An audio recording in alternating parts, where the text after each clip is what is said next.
Okay, so today we're diving into something pretty timely from the Motley Fool. It's all about navigating this recent stock market craziness we've been seeing. Right, yeah. And, a big piece of that seems to be the Trump administration's what they're calling reciprocal tariff policy. So for our listeners out there who are, maybe feeling a little unsure how to handle their investments when things get this shaky, Yeah. this article's got some interesting ideas, even pointing to 3 specific stocks Oh, wow. that the author's thinking about adding to his portfolio if the market keeps sliding. Okay, I'm interested.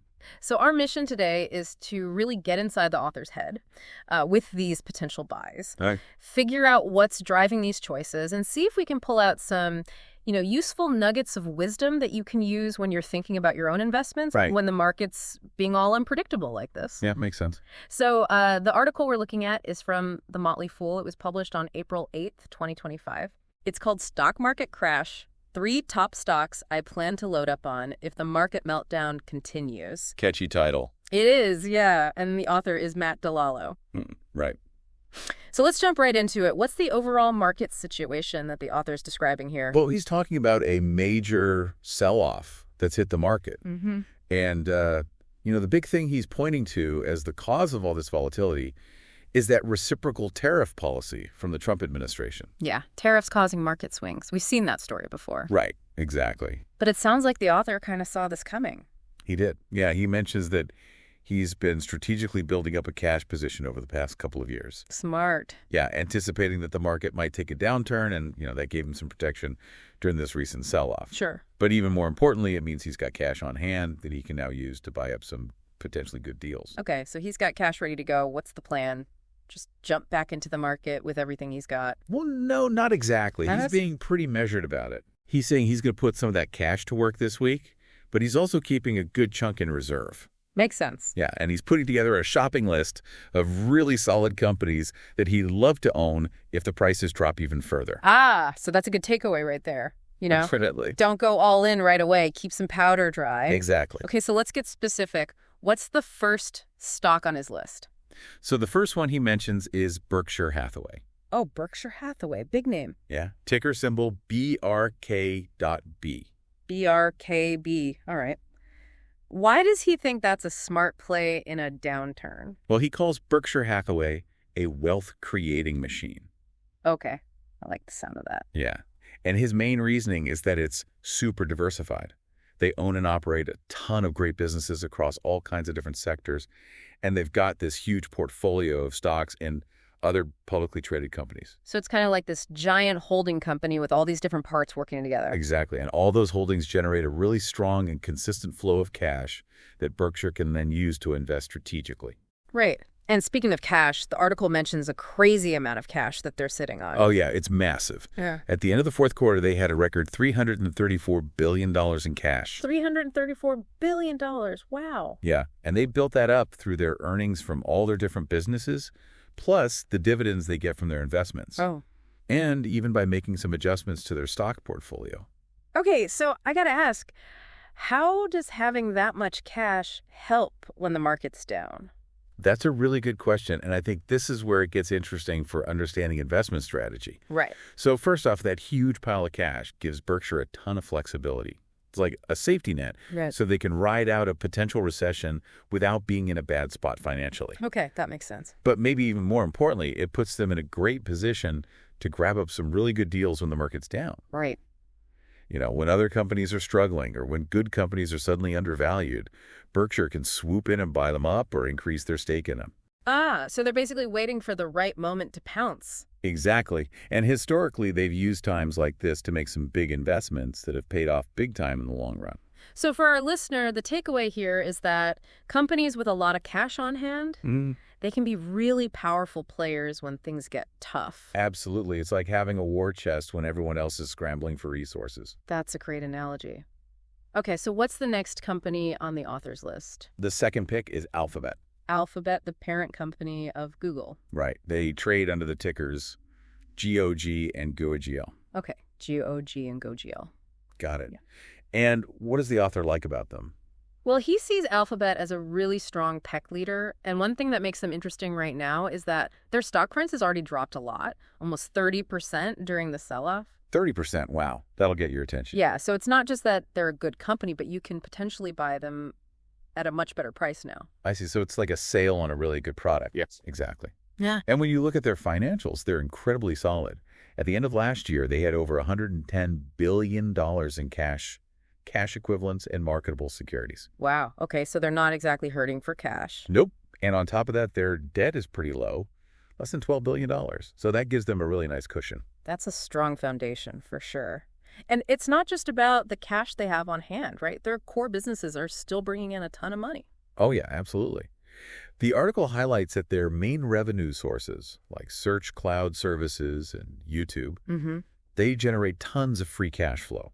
Almost $25 billion in the fourth quarter alone. So even with the market being down, they're still making a lot of money. Exactly, and that's what allows them to keep investing in growth and return some of that cash to shareholders. So what are they doing with all that cash besides just holding on to it? They're investing it strategically in a few key areas. Yeah. A big chunk is going towards future growth, particularly in artificial intelligence.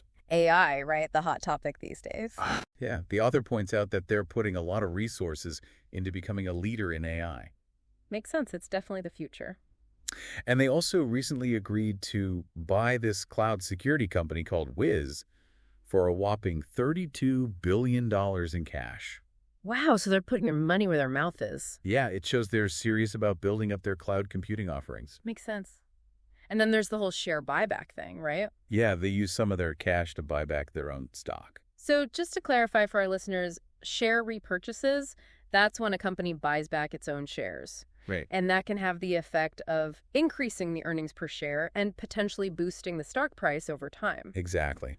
And the author specifically mentions that with the stock price being lower right now, those repurchases can be even more effective for investors. Ah, I see. So it's like if you have a pizza and you suddenly have fewer slices, each slice becomes more valuable. That's a great way to put it. When a company buys back shares at a lower price, they can get more shares for the same amount of money. Right. And that means the remaining shareholders own a bigger piece of the pie.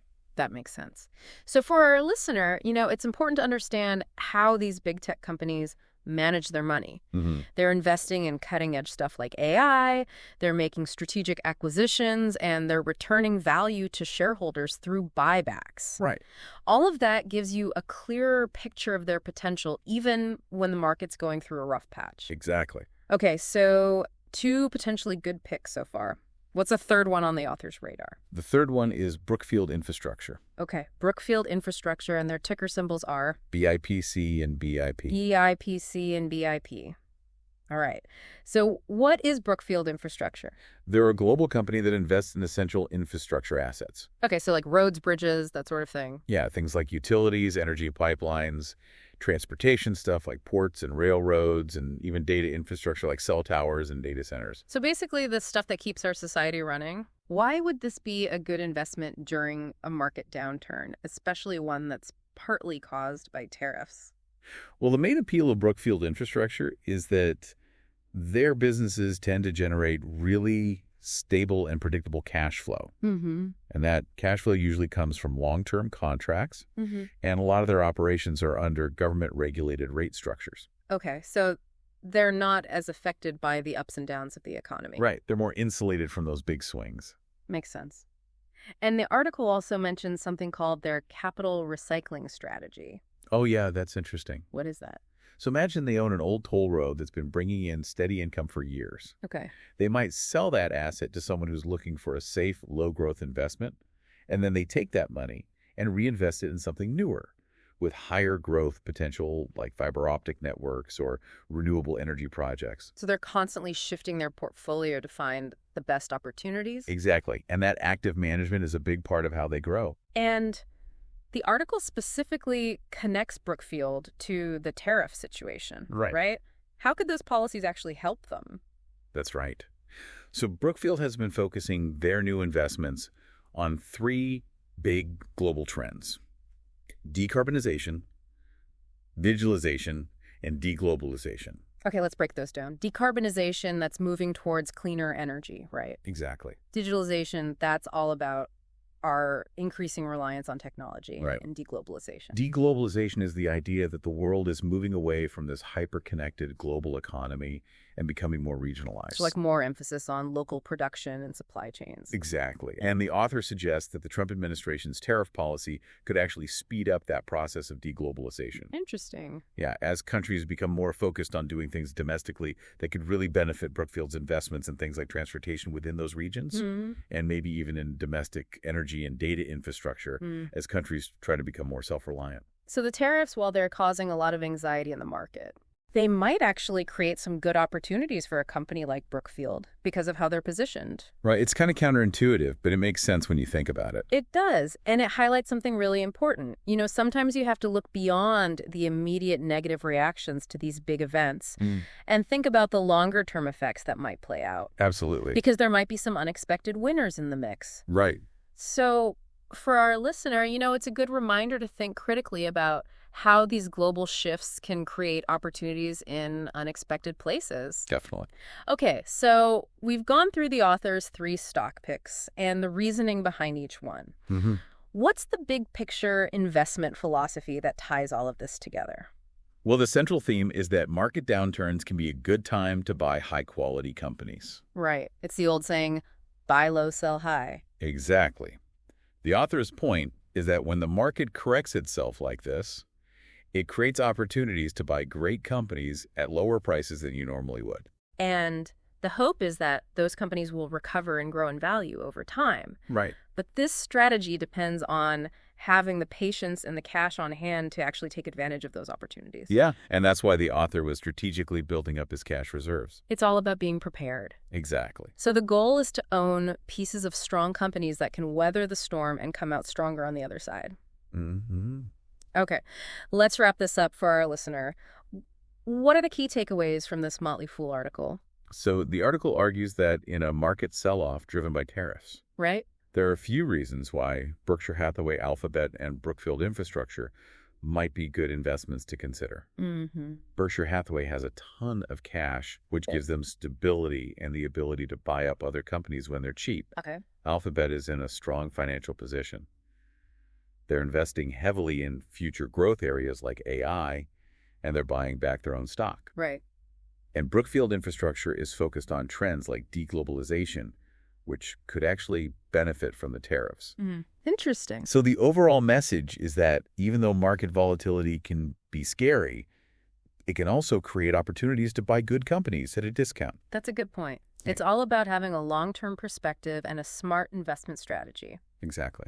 And, you know, it's important to remember that this is just one perspective on how to navigate the market. Right. There are lots of different approaches, and what works for one person might not work for another. Absolutely. It all depends on your individual goals and how much risk you're comfortable with.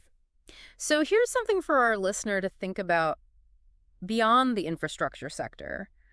What other industries do you think might be affected by this trend of deglobalization? You know, will some industries benefit while others struggle? It's a good question. Think about manufacturing technology, consumer goods. How will these sectors adapt in a world with more trade barriers and a focus on domestic production? Yeah, it's a complex issue. It really is. It's this fascinating mix of global politics and economics, and there's so much more to explore beyond what we've talked about today. Thanks for joining us on this deep dive. My pleasure. We'll see you next time. Sounds good.